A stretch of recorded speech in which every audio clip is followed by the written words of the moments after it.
Breaking news mga kabayan. Naghahanda ang bansang Japan para sa isang digmaan. China at North Korea nakahanda na ding umatake. Pangalawang balita, Israel posibleng umatake sa Iran.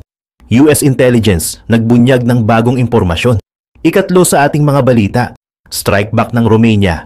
Nagbigay na ng green light para pasabugin ang mga Russian drones sa himpapawid. Panghuli sa ating mga balita, government ng China nauubusan na ng pondo. Libu-libong mga opisyal, guro at mga doktor ang hindi pa nakakatanggap ng kanilang sahod. Alamin ang buong kaganapan sa pagpapatuloy ng ating video. Bago tayo mag-umpisa, baka pwede pa-like ng video na ito. Malaking bagay na ito sa aming mga content creators. Maraming salamat po.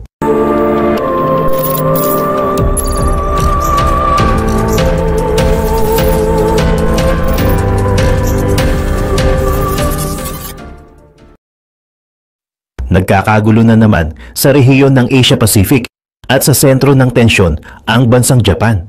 Satellite images, military drills at intelligence reports, lahat yan ay nagtuturo sa isang posibilidad na lalong hindi na maiiwasan, ang pagbabalik ng Japan bilang isang tunay na military power. Pero bakit? At sino ang mga banta? China? North Korea?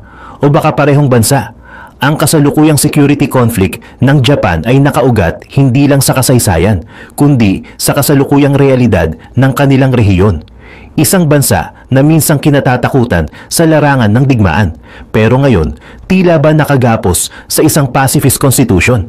Samantala, pinalilibutan sila ng mga agresibong bansa, China sa silangan, North Korea sa hilaga, at Russia sa kanilang gilid. At ang Estados Unidos? Hindi na rin sigurado ang papel sa pagprotekta sa kanilang kaalyado. Balikan muna natin.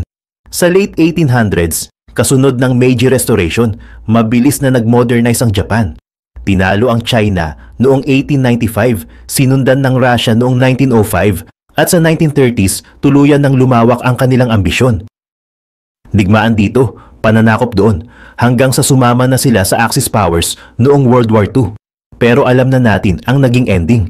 Atomic bombs sa Hiroshima at Nagasaki noong 1945, mahigit 200,000 ang namatay at iniwan ang bansa sa abuhan.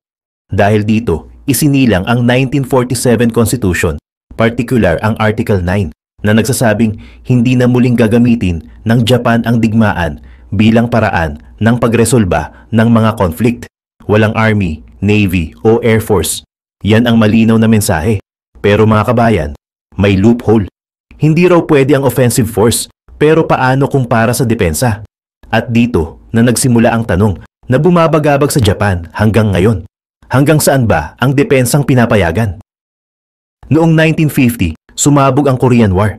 At dahil abala ang US sa Korea, pinilit nilang bumuo ang Japan ng sarili nitong puwersa, ang National Police Reserve, na naging Japan Self-Defense Forces o JSDF pagsapit ng 1954. Pero kahit hanggang ngayon, ayon sa batas, ang JSDF ay para lang sa depensa, hindi pwedeng manguna sa labanan o mag-deploy overseas. Pero huwag kayong magkamali, makabago na ang kagamitan ng Japan. May mga F-35 stealth fighters, advanced destroyers, at missile defense systems na sila. Ang problema, recruitment. Noong 2023, kalahati lang ng target na sundalo ang sumali dahil sa aging population at patuloy na takot sa militarismo. Kaya para dito, nag-pledge ang Japan na itaas ang defense budget nila sa 2% ng GDP, katumbas ng NATO standards. Nagsisimula na rin silang i-convert ang ilang destroyers para masuportahan ang F-35 fighters at bumili ng mga naval drones. Pero habang naghahanda ang Japan, lalong tumitindi ang mga banta. Ang China, agresibo sa Senkaku Islands, patuloy sa military build-up, at ginagamit ang cyber attacks at economic pressure laban sa Japan. Ang Russia, nagpapatuloy ng drills kasama ang China malapit sa Kuril Islands, isang teritoryong inaangkin pa rin ng Japan. Pero ang pinaka-agresibo, North Korea, noong 2017 at muli noong 2022, nagpakawala sila ng missiles na dumaan mismo sa himpapawid ng Japan na nag-trigger ng emergency sirens at panic sa buong bansa. At habang dumarami ang banta, hindi rin sigurado ang proteksyon mula sa Estados Unidos. May mga pagkakataong tinanong ng ilang US leaders kung fair pa ba ang kasunduan. At kung biglang umatras ang Amerika, kaya bang depensahan ng Japan ang sarili sa ilalim ng kanilang pacifist na konstitusyon? Isang dating militar giant, ngayon ay unti-unting muling bumabangon. Dahil ang mga bansa sa paligid nito ay tila handa na ring umatake anumang oras. Sa ating sumunod na balita, tila lalong umiinit ang tensyon sa gitnang silangan. Ayon sa mga bagong ulat mula sa intelligence community ng Amerika, handa na raw ang Israel para sa isang posibleng military strike laban sa mga nuclear facilities ng Iran. Habang sinusubukan pa ng administrasyon ni President Donald Trump na itulak ang isang diplomatic deal, mukhang may ibang plano ang Tel Aviv. Ang mga opisyal mula sa US na may direktang access sa classified information ay nagsabing tumataas na raw ng husto ang posibilidad ng Israeli strike nitong mga nakaraang buwan. Ayon sa mga source, ang assessment ay nakabase sa kombinasyon ng public at private na pahayag mula sa Israeli leadership, intercepted communications at aktual na kilos ng militar. Kabilang narito ang paggalaw ng mga aerial munitions at mga targeted air exercises na tila nagbabadya ng posibleng pag-atake. Pero teka, tanong ng marami, gaano kalapit ang Israel sa tunay na pagsabak sa gera? Ang sagot, nakasalalay ito sa direksyon ng nuclear negotiations sa pagitan ng Amerika at Iran. Kung sakaling magtagumpay si Trump sa isang deal na hindi kasama ang total elimination ng enriched uranium ng Iran, abay posibleng hindi na maghintay pa ang Israel. Para sa kanila, hindi sapat ang kahit anong kasunduan kung may matitirang uranium na pwedeng gawing nuclear weapon. Noong March, nagpadala raw ng liham si President Trump kay Iranian Supreme Leader Ali Khamenei. Dito, binigyan niya ng 60-day deadline ng Iran para umayon sa nuclear terms ng Amerika. Ngunit lumipas na ang deadline at nananatiling deadlocked ang usapan, lalo na't iginigiit ng Iran na karapatan nilang magpayaman ng uranium batay sa international law. Sa gitna ng kaguluhang ito, naiipit si Israeli Prime Minister Benjamin Netanyahu. Desidido siyang pigilan ang isang weak deal habang iniiwasan ding masira ang relasyon nila sa Amerika, ang pangunahing taga-suporta ng seguridad ng Israel. Bagamat may kakayahan ng Israel na magsagawa ng limited strike, ayon sa US intelligence, hindi nila kayang lubusang sirain ang buong nuclear infrastructure ng Iran nang walang tulong ng Amerika, kabilang na ang mid-air refueling at specialized bunker-busting bombs. Mas lalong naging urgent ang sitwasyon dahil sa paniniwala ng ilang US analysts na nasa pinakamahinang military position ngayon ang Iran sa loob ng ilang dekada. Nasira raw ng mga kamakailang Israeli airstrikes ang ilang missile facilities at air defense systems ng Iran. Dagdag pa rito ang matinding epekto ng economic sanctions. Ang lahat ng ito, ayon sa mga eksperto, ay posibleng nagtutulak sa Israel na kumilos habang may oportunidad. Ngunit may nagsasabi rin na baka bluff lang ito. Ang mga maneuvers daw ng Israeli military ay posibleng strategic messaging lang, isang babala para bigyang pressure ang Iran at Amerika na maghigpit sa negosasyon, pero hindi nagpapapigil ang Iran. Nitong mga nakaraang linggo, pinuntirya ni Supreme Leader Khamenei ang US demands bilang excessive and outrageous. Ipinaglalaban pa rin ng Iran ang karapatan nilang magpayaman ng uranium para sa civilian use at mariing tinatanggihan ang ideyang ito'y ihinto bilang kondisyon ng kahit anong kasunduan. Habang nagpapatuloy ang indirect talks, wala pa ring malinaw na kasunduan. Ngunit ayon sa latest US intelligence reports, kung mabigo ang diplomasya ngayong taon, malaki ang posibilidad na umatake na ang Israel. Isang strike na kahit pansamantalang magpapabagal sa nuclear program ng Iran, posibleng magpasiklab ng isang malawakang regional conflict na kay tagal ng iniiwasan ng buong mundo. Sa sumunod na balita, ang dating tahimik at maingat na Romania ngayoy handa ng lumaban. Isang makasaysayang batas ang nilagdaan ngayong buwan. Isang batas na nagbibigay ng green light sa militar ng Romania para barilin, pasabugin o kontrolin ang anumang Russian drone na pumasok sa kanilang himpapawid, kahit pa accidental ang pagpasok nito. Oo, tama ang narinig nyo. Sa loob ng maraming buwan, pinili ng Romania na huwag gumanti kahit pa sunod-sunod na Russian drones ang tumatagos sa kanilang teritoryo. Ang ilan dito may dalang explosives. Ngunit ngayon, tapos na ang panahon ng pagtitimpi. Ayon sa bagong batas na pinirmahan ni Acting President Ilya Boluhan, hindi na basta palalagpasin ang ganitong klaseng paglabag. Pero teka, hindi ito basta-basta trigger-happy na batas. May clear protocol si Romania. Una, kailangang mapatunayan na illegal ang pagpasok ng drone. Ikalawa, susubukan nila itong makilala at kontakin. Ikatlo, magpapaputok sila ng warning shots. At kapag walang epekto ang lahat ng yan, tsaka lang nila ito pwedeng pasabugin. Isang patakaran na mapanagot pero maingat. Bakit? Kasi alam ng Romania na anumang pagkakamali ay pwedeng magliyab ang buong rehiyon. At sa panahong ito, ng pinakamataas na tensyon sa Europe mula World War II, hindi na pwedeng basta-basta. Ang batas ay halos unanimous na inaprubahan ng Romanian Parliament. Pero hindi rin ito lumagpas ng walang away. May ilang far-right groups, POT, AUR at SOS Romania, na nagsabing ang batas na ito ay pintuan patungo sa giyera at baka raw kontrolin ng NATO ang kanilang sariling militar. Pero sa huli, natalo sila. Ayon kay Elena Lasconi ng Save Romania Union, ang pagtutol daw ng mga partidong ito ay isang uri ng pagtaksil sa bayan. Pero bakit nga ba kailangan ang batas na ito? Balikan natin ang mga nakaraang insidente. Noong July 2024, 3 Russian drones ang pumasok sa Romania habang binubomba ang Ukraine. Sa unay inakala ng NATO na aksidente lang, pero sunod-sunod na itong nangyari. Sa Plauru, sa border ng Moldova at sa iba pang lugar. Ang ilan sa mga drone ay may kasamang aktibong pampasabog. Hindi ito biro mga kabayan. At habang tumatagal, hindi na naniniwala ang mga eksperto na aksidente lang ang mga ito. Posibleng bahagi raw ito ng tinatawag na hybrid warfare strategy ni Putin. Isang taktika ng pang-inis, panunubok at pananakot. Isang uri ng digmaan na hindi tahasan pero sadyang nakakabahala. Para bang sinasabi ng Russia, susubukan naming lampasan ang linya at tingnan kung papalag ang NATO. At ngayon, pumalag na nga ang Romania. Ang batas na ito ay hindi lang proteksyon. Ito'y babala sa Moscow. Ayon sa mga defense analysts, hindi nakakayanin ni Putin na baliwalain ito sapagkat bawat kilos niya ngayon ay binabantayan ng buong NATO. Ito ang bagong yugto ng tensyon sa Europe. Ang dating gray zone conflict ay unti-unti nang nagiging frontal collision. At sa panahong maaring bawat drone ay gatilyo ng isang mas malaking digmaan. Ang tanong, sino ang susunod na magkocross sa linya? Para sa pang-apat na balita, isang nakakabiglang eksena ang nagaganap ngayon sa loob ng China. Sa bansang kilala sa mahigpit na kontrol ng gobyerno at matatag na estado, ngayon, mismong mga civil servants, guro, doktor at pulis, ang dating may hawak ng Iron Rice Bowl, ay nalulunod sa utang at hindi na raw makabayad gamit ng sariling sahod. Ayon sa isang influencer mula sa Chengdu, ang mga government employees na dating simbolo ng seguridad sa trabaho, ngayon ay nangungutang para lang may maipang sahod.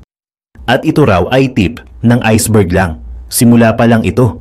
Sa buong China, sunod-sunod ang ulat ng mga unpaid wages, na-cancel na performance bonuses at binawasang benepisyo. Hindi na ito isolated cases. Ito'y isang malawakang fiscal crisis na unti-unti nang kinakain ang buong pampublikong sektor. Noon, kapag pumasok ka sa gobyerno, automatic ang seguridad.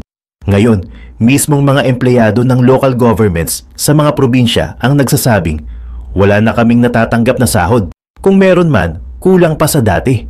Pero hindi lang yan. Sa ilang rehiyon, nagsimula ng magbawas ng tao. Dahil sa sobrang hirap makahanap ng trabaho, tahimik pa rin ang karamihan. Pero sa loob-loob nila, bumubulusok na ang galit, dismaya at desperasyon. Sa Yongzhou, ayon sa Radio Free Asia, teachers and civil servants ay na-delay ang sahod, nawala ang allowances at bumagsak ang basic pay mula 5,000 yuan papuntang 3,000 yuan. Sa Fangchenggang, Guangxi Province, may teacher na nagpost sa social media. Yung December 2024 bonus ko, noon, kapag pumasok ka sa gobyerno, automatic ang seguridad. Ngayon, mismong mga empleyado ng local governments sa mga probinsya ang nagsasabing, wala na kaming natatanggap na sahod. Kung meron man, kulang pa sa dati. Pero hindi lang yan. Sa ilang rehiyon, nagsimula ng magbawas ng tao. Dahil sa sobrang hirap makahanap ng trabaho, tahimik pa rin ang karamihan.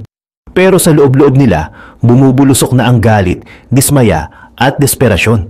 Sa Zhengzhou, ayon sa Radio Free Asia, teachers and civil servants ay na-delay ang sahod, nawala ang allowances at bumagsak ang basic pay mula 5,000 yuan papuntang 3,000 yuan. Sa Fangchenggang, Guangxi Province, may teacher na nag-post sa social media. Yung December 2024 bonus ko, hindi pa rin nababayaran. 7 buwan ng delayed ang sahod. Walang malinaw na sagot mula sa school admins. Ang solusyon? Umutang. Maghanap ng sideline. Isa pang teacher ang nagsabi, "Never ko naisip na after years ng teaching, mag-aalala pa ako kung kailan ako mababayaran." Hindi lang Guangxi ang apektado. May mga reklamo rin mula sa Hunan, Henan, Guizhou at Gansu. Pare-pareho ang hinaing. 3 buwan nang walang update. Hindi ito tungkol sa posisyon, sabi ng isang comment, kundi kung may pondo pa ba ang gobyerno. Sa Guigang, Guangxi, nag-ingay ang social media post ng isang empleyado ng public sector na galit sa pagka-delay ng performance bonuses. Sa city-level staff, huling beses silang binayaran ay first half pa ng 2023. Wala nang natanggap after that. Sabi ng iba, "Pareho tayo, matagal na kaming walang year-end bonus, wala ring performance pay." May nagbiro pa, "Ang Iron Rice Bowl, kalawangin na." Anong dahilan ng lahat ng ito? Sabi ng insiders, simula pa noong bumagsak ang real estate market, dire-diretso nang bumagsak ang land transfer revenue ng mga lokal na gobyerno. Mahina ang revenue growth. Ang dating inaasahang land transfer fees halos wala na, pero ang gastos pareho pa rin. Frontline workers say, hindi lang buhay namin ang apektado, nakakasira rin ito ng morale.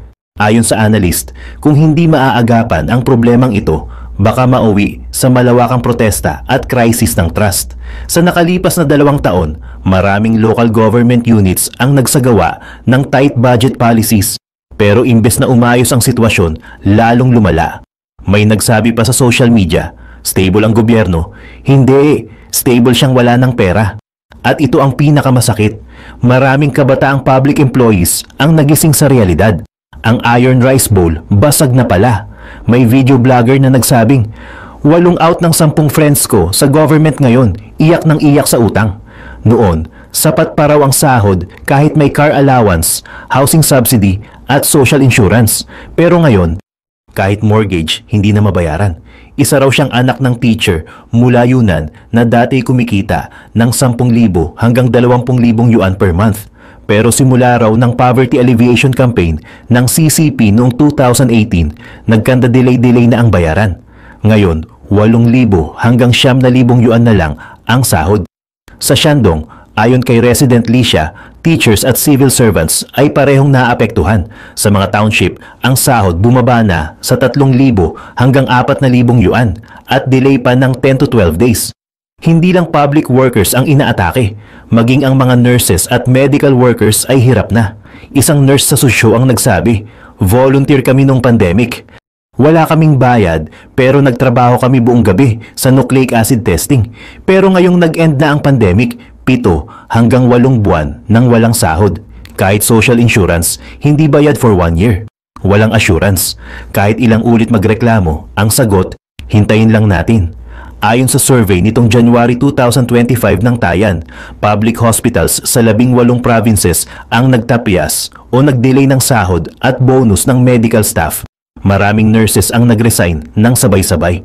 May doktor na nagsabing, "Yung sahod ko kalahati na lang."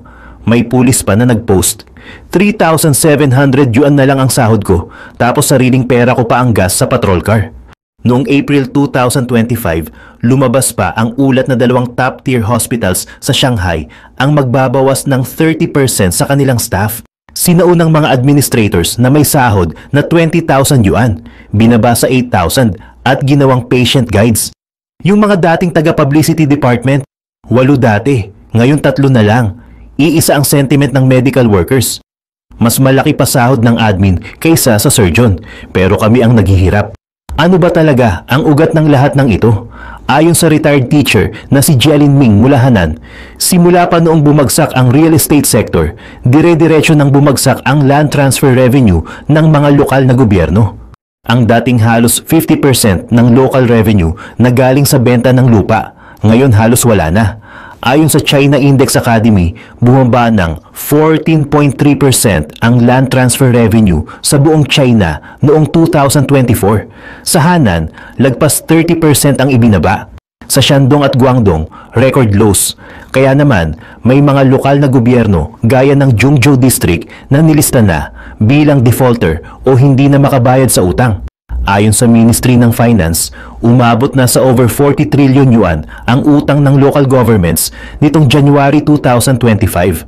At ayon sa Southern Weekly, mahigit 80% ng county-level governments ay hindi kayang tustusan ng sarili. Umaasa na lang sa ayuda mula sa central government. Pero teka, hirap na rin ang central government. Fiscal revenue noong 2024 ay tumaas lang ng 1.3% pero ang gastos lumobo ng 5.4%. Palaki ng palaki ang deficit at ang mga probinsya tulad ng Guizhou at Yunnan paulit-ulit na lang na nangungutang para makaraos. At ngayon, mismong sahod ng mga kawani ang nadadamay. Isang netizen mula Sutran ang nagbunyag nitong May 9 na nangutang ang local government para lang makabayad ng payroll. Sa Kunming, Yunnan, 3 buwang delayed ang sahod at year-end bonuses habang ang overtime at subsidy pinutol na. Mas malala pa sa Jiangong, pinababalik sa mga doktor ang bonus at night shift pay ng nakalipas na 5 taon. Ayon sa batas, bawal ang wage delays. Pero sa kasalukuyang krisis, wala nang saysay ang batas. Dati, ang government job ay tinatawag na Iron Rice Bowl, stable at secured. Pero ngayong 2025, ras na ang laman ng mangkok. Ayon sa isang vlogger mula Kyonghan, may over 90 milyon na empleyado at retirees sa loob ng sistema. Sabi ng isang kliyente na public worker, wala ng bonus, delayed pa ang sahod. Umaasa na lang sila sa loans, credit cards at housing provident funds. Ang iba, palihim nang nalulubog sa utang. Pero sa kabila ng krisis, dumarami ang anak ng CCP elites na pumapasok sa gobyerno. Ayon sa South China Morning Post, dahil sa economic slowdown, iniiwasan ng mga anak ng opisyal ang private sector at tumatakbo sa safe na gobyerno.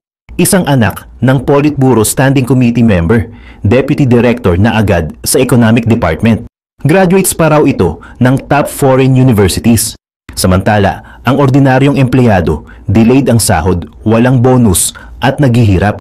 Ito ang kasalukuyang estado sa China. Gaano kaya katagal ang taong bibilangin para sila ay makabangon?